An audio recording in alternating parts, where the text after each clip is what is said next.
What's up, everybody? Welcome to the show. I'm your host, Hector T, and today we're doing more 3D printing stuff.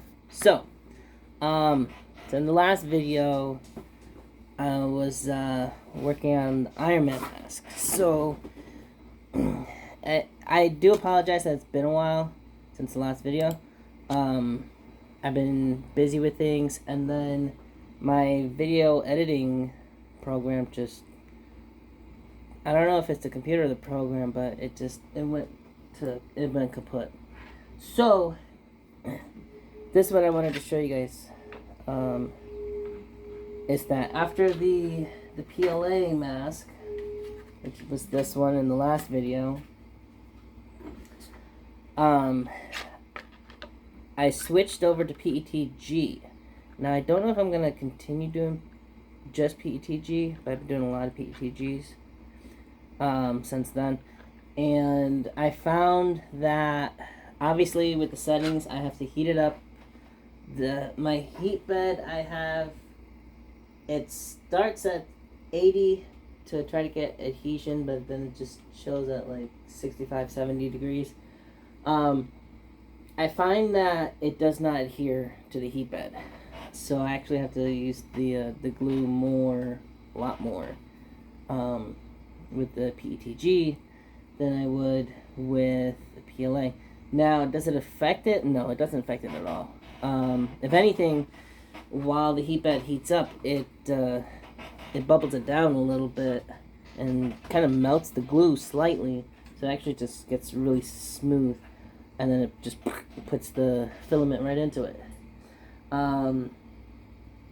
So I don't really have any problems with that, but one thing that I am having a problem with is still warping. I'm still gotta figure out warping issues, because I did this face cover mask out of PETG, and I'll admit it came out relatively very nice and smooth.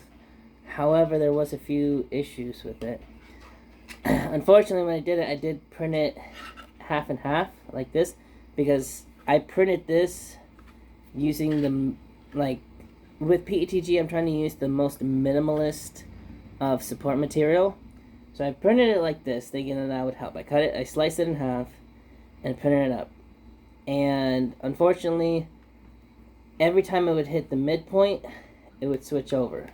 It would do-do-do, switch, do-do-do, switch, do-do-do. And like every layer, once it hit the midpoint, it switched. So that caused a lot of strings and bubbles in the middle of the masks on both sides. It didn't go all the way up, but for the most part on this side, and then here on this side.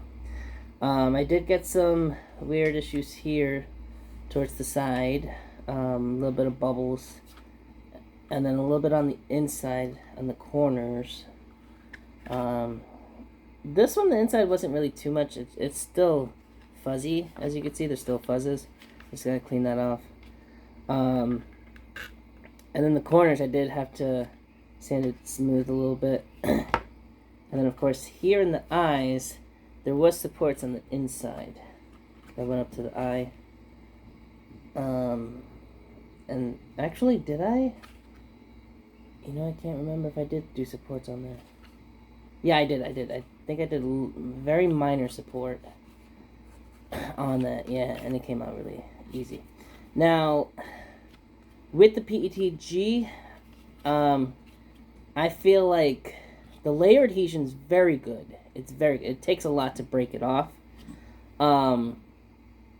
However, like I can flex. This is not flexible material yet. I can flex it. There's flex to it before it starts cracking and stuff. Could not do that with this because it literally broke the moment it started flexing. So PLA cannot flex. It's nice and hard. It's much harder. Very harder. But there's no flexing to it. It's hard. It's very hard, but there's some flexing to it. It's a bit stronger adhesion. Now, I did also switch my infill to what is it, the 3D cubic or something like that. Let me see. I'm gonna pull it up really fast. So instead of the rectilinear, which I find is actually not as good to use, so let me see. Rectilinear is what I was using for the infill, which on other projects it was breaking. So now I switched it over to the cubic. So there's honeycomb, which I've heard good things about, but then also cubic. Cubic is a 3D, just like the 3D honeycomb. It's a 3D infill. And so while you're watching it print, you can see it, but it's very strong. It's very strong. Like it's got strength to it. So using that, it does print just slightly slower. And then, like I said, another problem I have is warping, because as you can see, I have cracks here in between the two pieces, right there in the corners, and I can't really seal it off like that. So what I'm gonna end up doing is unslicing it, just print it as a whole. I'm gonna print it standing this way, with the support coming up to the eyes, and that's honestly all it should have for support. And then just printing it like that, because like I said, I want to try printing it with as minimalist support as possible. So for at least for the face part, the face plate, laying it flat here, and then support to the eyes, like with the little eyebrow, and then that's it. So that's what I'm going to be doing. Just keep an eye out for that. Because that's gonna save me some time. Now, I also have been having fun with some little models and stuff, and here's a little Baby Yoda one that I made, and I did not touch it up at all. All I took off was the support material, and it is very nice. It's very smooth. You can feel the texture on his coat. It's soft. It's very nice. I made that one. I found this Ironman one. The Ironman bust. I gotta glue this one. I didn't glue it yet. This one came in 3 pieces. There we go. And again, I have not done any touch-up work on it. And this one was made with no supports. Now, I think I have to adjust my settings, because here and here did get a little bit messed up, so maybe just add a little bit of support there. But yeah, other than that, it came out very smooth. And this, oh my god, this was like the smoothest part of it, because it's just the rocks with the little stand coming out. It's perfect. Like, I might do a bigger scale of this, because this is really nice. Do a nice big scale and print it and color paint it. Yeah, and it's nice. The model file had like these little things, so it just fits right in together. So it makes it a lot easier to glue it. Yeah. So that's what I've been up to lately. Now, as of right now, as you can see on the printer, it is printing, and I actually need to stop it because it did get messed up. It's actually warped on the bottom, which is kind of disappointing, because I can't use it now. I can't. This is just one of 12 pieces that I need to print. And see, look, it's probably going to be really hard to see on camera, but if you can see that right here on the infill, it's 3D. It's a 3D infill, and that's what gives it strength. I can't even break it in half, Jesus. But yeah, so this is kind of disappointing. This is a 12-part build that I made myself. And I made this using the most basic 3D program in the world. It is 3D Builder by Microsoft. You can literally get this in the Microsoft store. And pretty much what this is, let me see, let me open up the file here. There it is. It's very basic. It's used for viewing 3D models. You can actually order them to be printed, which I haven't really played with that yet, but I've seen that in the settings. And then you can make 3D stuff in here. It's very basic. Like, that's the best way I could describe it. It's very, very basic. So, this I've been working on, which I can already see imperfections and where I need to fix it. Damn. This right here is a failed print because you could just see that curve on the bottom. It's supposed to be flat. That's on the base plate, and that is not flat at all. So the other piece, I would mirror this and put it here, and there'll be a nice big gapping there that I'd have to just cut this off, and then every other piece I'd have to cut off from the middle so it matches up, which would be terrible. But admittedly, I did pretty well on this point.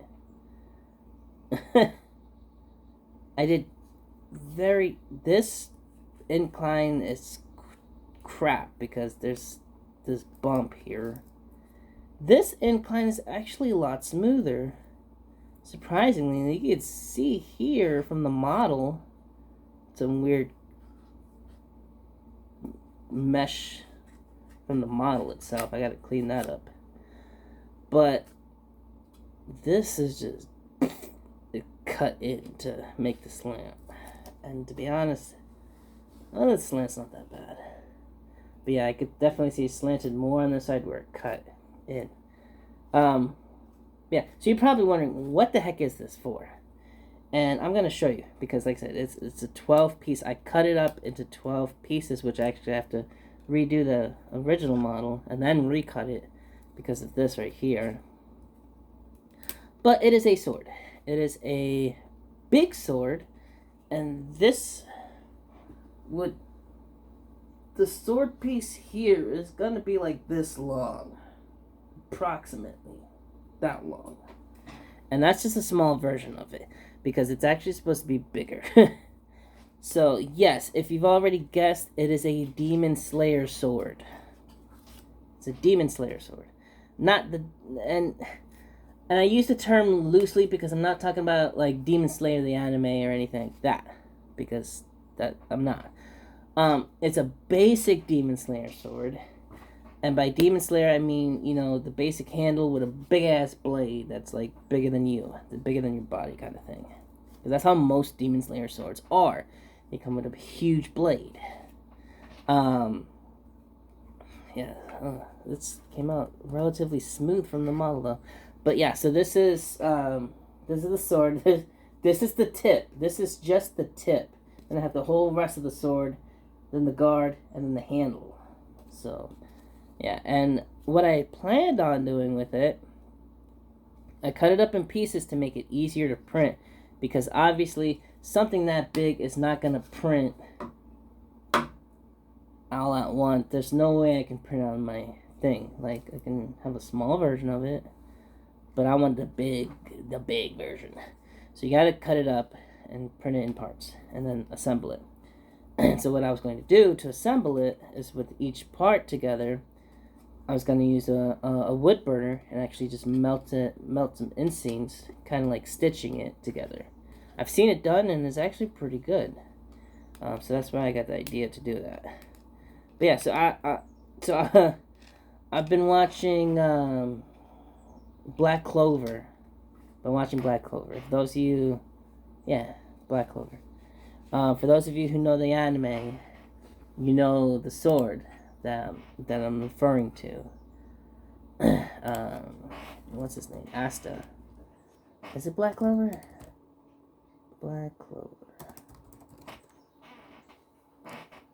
Yeah, Black Clover.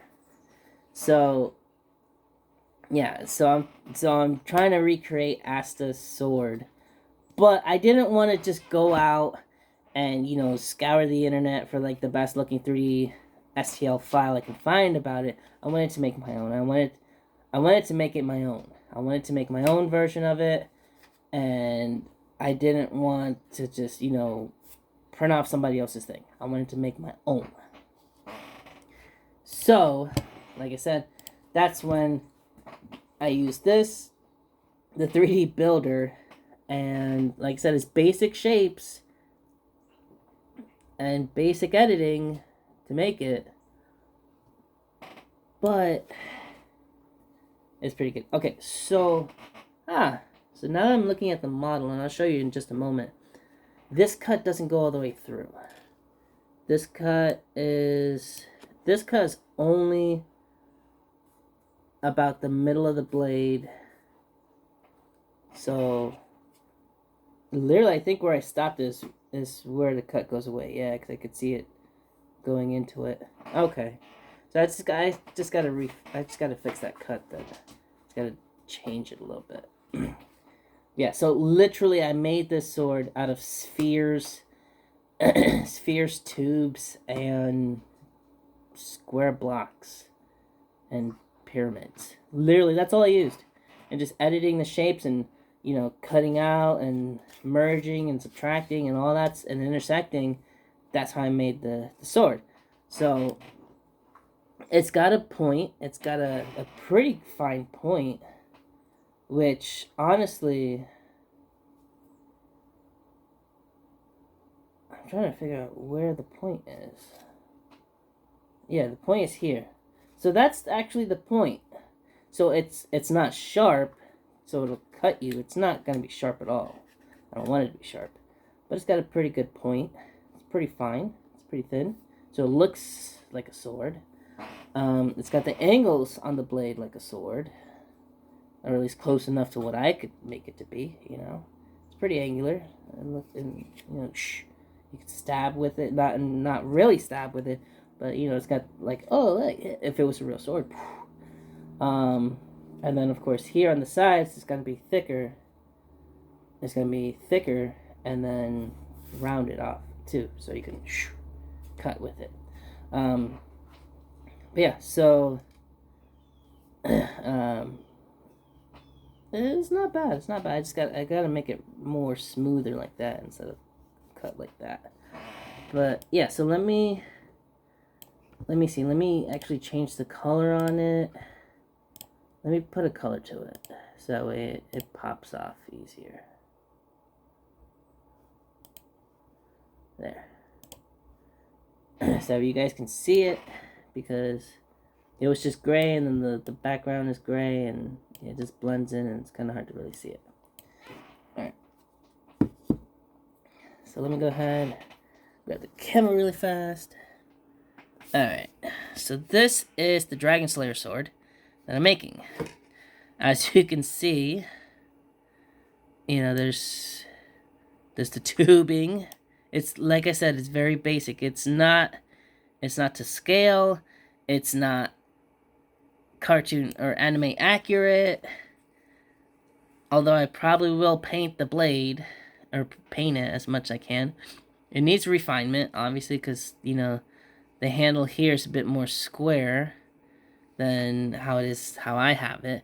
But it's just a basic concept, you know. It's just something that I wanted to try to do on my own to see just if I could do it, you know. And here's the blade. Here's the point. There's that point, that spot that's messed up. I have to fix. But yeah, see, it's a basic sword. It's a basic Demon Slayer sword.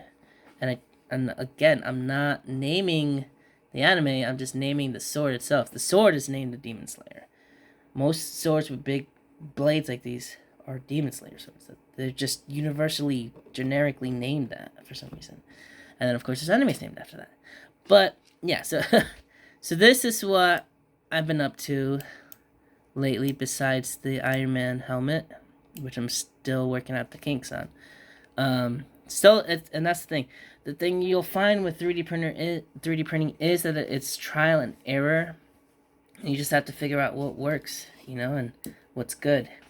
So, slicing it, this is like the bottom half, this is this point right here. That's it. And it's this big. So you can just imagine how big this will be once I actually have it completed. It'll be a nice size. It'll be a very nice size sword. Might actually try to print it a little bigger than the scale I used printing it, that little piece for the point. But yes, and then I have, let me see, and then I have here where I cut it in half, and I'm like, all right, from half, let me stand it up to, this is how I want it oriented on the printer. It's just each piece standing up, because then it's gonna just, it literally be the easiest way to print it, because it just prints it upwards. That's it. It's very easy, especially here, right here on the handle. You just print it up, and then just print each piece twice, and then stitch them together. So this piece was what I was printing now. So it does get a bit taller. I think I got halfway through. But yeah, but the problem, like I said, is that this first piece that printed warped on the bottom, and I cannot stitch it together. The biggest thing for this project is going to have to be making sure that none of these pieces warp, because all these pieces have to be flat, because then you have to stitch the other piece to them and then stitch each piece to each other. So it's gonna take some time. It's gonna be some work. I gotta figure out the kinks. But eventually, when it's complete, it should look something like that. Obviously not in yellow, because my filament is black. And I'm getting white filament too, so it might be black and white. But I'm gonna obviously paint it afterwards to make it look really cool. But yeah, so that's what I've been working on lately. Is my sword and the masks and the helmets, the Ironman helmets. I'm still working on these. Still trying to figure out the kinks. But like I said, what's taking me the longest is because I want to try printing with the minimalist support material. Just A, makes it more cleaner for print, and B, it makes it faster and less material used. So yeah, so that's what I'm doing now. And then of course I have my my other stuff that you can find on Facebook and TikTok, that I'm doing for like the vinyl stuff. Yeah, so statues, helmets, and the sword. That's my big things I'm doing right now. So follow for more, because this is gonna be a while, and I'm gonna do updates on everything, and I'm gonna post as much as I can on TikTok, and I'm gonna start posting on Instagram too. So my link tree is in the description. It has all my links. I just set that up. It has all my links. You can click on everything. You can find all my social media content everywhere in my link tree. That's going to be the description. And then, of course, the filaments, the glue that I use, everything I use is always in the descriptions for cheaper than what I buy it at, except for the filament, because now I'm using the filament that I find. Just give you guys cheaper filament. I'm starting to use that filament too, because it's a lot cheaper than other places. And it's good quality. But yeah, so if you like the video and you want to follow for more, go ahead and subscribe. If you're not already subscribed, to that bell icon, so that way when I upload these videos, you'll be in the know. You'll get notifications, and you'll be able to see my progression as I go through this journey. Yeah, but that's it for today's video. And hopefully, going forward, now that I have a new camera, there's less editing required, because I have more space. I don't need to stitch up videos anymore. It's going to be a lot smoother, a lot easier for me to make videos, and I think it's going to go a lot better. So yeah, so like I said, keep an eye out for more videos for 3D printing. I'm going to be doing that. And I'm also going to be redoing the videos on the van that I was supposed to do a while ago, but they never came out. Like I keep talking about, and you see it on TikTok. If you follow me on TikTok, you know about the van, but then you don't know about it here. So there's a big issue with that, with the photo I was using, but I'm just going to redo it. So I'm going to be doing that. And that's going to be another big project that I have that I already started. So follow me on TikTok. Like I said, if you don't follow me on TikTok, at Hector He Talks. Same as here on YouTube. I have more content there. I try to upload something every day. Whether it's what I'm working on, goofy stuff, whatever. Like I said, I'm also going to try to get back onto Instagram and start uploading on there as well. And, just taking pictures of the stuff I'm doing. I could do about 20, 30 pictures a day. So, keep you guys more well informed. But yeah, and then, somebody asked me about the bonfire. I want to address that really fast. I used to use bonfire, because they made the channel shirts for me. I honestly don't use them anymore because I do my own vinyls. I have this whole section of vinyl stuff that I do. I don't need bonfire anymore. So if you want a t-shirt, if you want one of my merch shirts, send me a message, and I'll be able to make one for you.